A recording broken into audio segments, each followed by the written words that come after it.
सीधा आपने laser वाइब्रન્ટ summit के जे नायब मुख्यप्रधान નીતિન પટેલ સંબોધન કરી રહ્યા છે। પીકે ગોયંકાજીના ચેરમેન શ્રી પીકે ગોયંકાજી, ફિક્કીના ગુજરાત ચેપ્ટરના પ્રમુખ શ્રી રાજીવ વસ્તુપાલજી, શ્રી ફિરોજ ખંભાતા,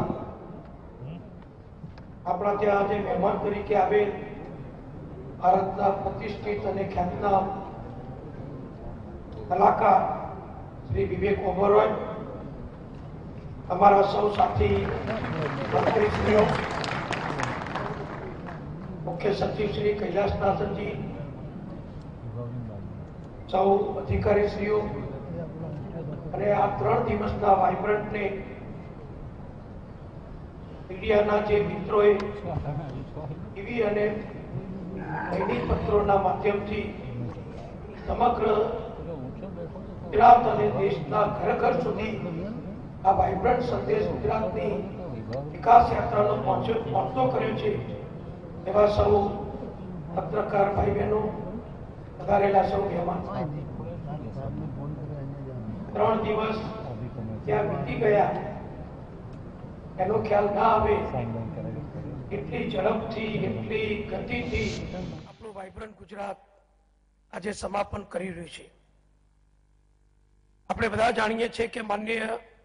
નરેન્દ્રભાઈ મોદીજીએ ગુજરાતના મુખ્યમંત્રી તરીકે એની શરૂઆત કરેલી અને આજે આખી દુનિયામાં ગુજરાતનું નામ એ વિકાસના એક માઇલસ્ટોન તરીકે દરેક વિશ્વ કંપનીઓ સમક્ષ, કોર્પોરેટ હાઉસ સમક્ષ એ પહોંચી ચૂક્યું છે અને ગુજરાતમાં વેપાર, ઉદ્યોગ, ધંધા, ખેતીવાડી, રોજગારી, ઇન્ફ્રાસ્ટ્રક્ચર એ બધું જ વધુ ને વધુ કરવા માટે ગુજરાત સરકાર, ગુજરાતનો દરેક ક્ષેત્રનો વિકાસ થાય એ માટે જ્યારે કામ કરી રહી છે અને ગુજરાતનો એક પણ જિલ્લો ગુજરાતની વિકાસ યાત્રાથી, પ્રગતિ યાત્રાથી એક પણ પરિવાર વંચિત ન રહી જાય એ માટે એક એક પરિવારને અનુલક્ષીને બધાને લાભ થાય એવા વિવિધ ક્ષેત્રોનો વિકાસ ગુજરાત સરકાર જ્યારે કરી રહી છે ત્યારે આ 3 દિવસમાં વિશ્વના અનેક દેશોના મહાનુભાવો, વિશ્વની મોટી મોટી કંપનીઓના સીઈઓઝ, એમડીઝ, ચેરમેન અને આપણા ભારતની બધી જ પ્રતિષ્ઠિત અને મુખ્ય કંપનીઓના ચેરમેન, એમડી વગેરે આ 3 દિવસના વિવિધ સેમિનારોમાં ઉપસ્થિત રહ્યા। B2B મિટિંગો થઈ, સેમિનારોમાં પણ વિવિધતા આવી। કૃષિ ક્ષેત્રનો સેમિનાર હોય,